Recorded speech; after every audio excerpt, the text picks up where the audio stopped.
स्वयंपाकाची पद्धत जशी वेगळी आहे ना, स्वयंपाकाची भाषाही मला फार आवडते. आता आपण असंही म्हणू शकतो ना की हे डाळीचं पीठ ह्याच्यामध्ये आपण बॅटर करून घालायचंय, पण नाही, ते पीठ लावून घेणं जे आहे, हो, या भाषेमुळे मला आपला स्वयंपाक फार आवडतो. आपलासा वाटतो आणि तो आपलासा स्वयंपाक. वाटतो. त्याला पीठ लावून, जसं आता उदाहरणार्थ गोरा गोरा रंग येण्यासाठी डाळीचं पीठ अंगाला लावतो, तसं भाजीला सुद्धा ते लावायचंय, ते त्याच्यात घालायचं नाहीये. जा. कामावरची माणसं टिकवणं हाही एक फार मोठा टास्क आहे. तो सगळ्यात मोठा मोठा टास्क आहे की नाही? आहे. म्हणजे ठीक आहे बाबा, तुझंच बरोबर आहे असं म्हणत त्यांना चालू ठेवायला लागतं काम. खरंय. आता भाजी तयार का? नाही, याला आता एक छान वाफ येऊन द्यायची आहे हां. आणि मग ह्याच्यासाठी आपण आता एक चुरचुरीत फोडणी करणार आहोत. मग आपण एक काम करूया, आपण सुद्धा टाइम मॅनेजमेंट वाले आहोत. हो. वाफ यायसाठी इकडे ठेवूया, फोडणीची तयारी तिकडे करूया. मी या कढईवर ठेवतो हा, या गॅसवर. फोडणी पात्र लागेल ना? हो तेल घालू का याच्यात? हो, घाला. तुमचं माहेर कुठलं आहे हो? पुण्यातलंच आहे. अच्छा, आणि सासरे पुण्यात. पुण्यातच. ठीक आहे, बस. फोडू द्या.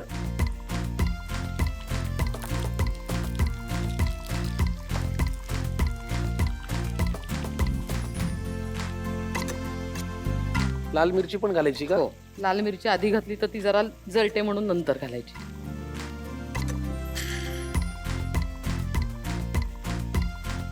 हिंग टाकलाय. आता थोडीशी रंगासाठी हळद टाकणार आहोत आणि लाल तिखट आणि थोडंसं लाल तिखट. शेवग्याच्या पालांची भाजी, गोळा भाजी आता तयार होणार आहे. आम्ही फोडणी घातली की भाजी आपली तयार होईल. तुम्ही कशाबरोबर खाता ही भाजी? भाकरी बरोबर. भाकरीबरोबर. चला. वा,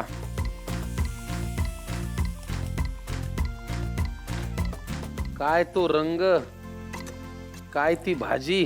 हो, ह्या भाकरी थापायला आणि करा ही भाजी एक नंबर. काही वेगळं काही करायची गरजच नाही. तोंडाला फार पाणी सुटलं माझ्या. तयार आहे आपली भाजी. तयार आहे आपली भाजी. गॅस बंद करा. शेवग्याच्या पालाची गोळा भाजी अप्रतिम झालेली आहे, फार कमाल आहे. आता ही भाजी आम्ही नेमकी कशी केली बघून घ्या. रिकॅप. शेवग्याच्या पाल्याची गोळा भाजी. एका कढईत तेल घ्या, त्यात हिंग, बारीक चिरलेला कांदा घालून परतून घ्या. आता त्यात शेवग्याची पानं घालून परतून घ्या आणि झाकण लावून शिजवून घ्या. आता त्यात हळद, सोललेले वाल आणि थोडे पाणी घालून एकजीव करून घ्या आणि पुन्हा झाकण लावून शिजवून घ्या. आता त्यात मीठ, लाल तिखट घालून परतून घ्या. एका बाजूला बाउलमध्ये बेसन आणि पाणी घालून पेस्ट तयार करून घ्या आणि मिश्रण भाजीत घालून एकजीव करून घ्या आणि झाकण लावून शिजवून घ्या. आता फोडणी पात्रात तेल, मोहरी, जिरं, बारीक चिरलेला लसूण, लाल सुक्या मिरच्या, पाव चमचा हिंग, अर्धा चमचा हळद, 1 चमचा लाल तिखट घालून फोडणी तयार करा. तयार फोडणी भाजीत घालून परतून घ्या. शेवग्याच्या पाल्याची गोळा भाजी तयार.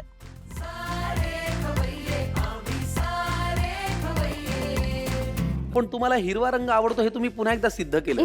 साडी हिरवी, बांगड्या हिरव्या, भाजी हिरवी. घ्या, आणि खाणाऱ्याचं मन तर फारच हिरवं.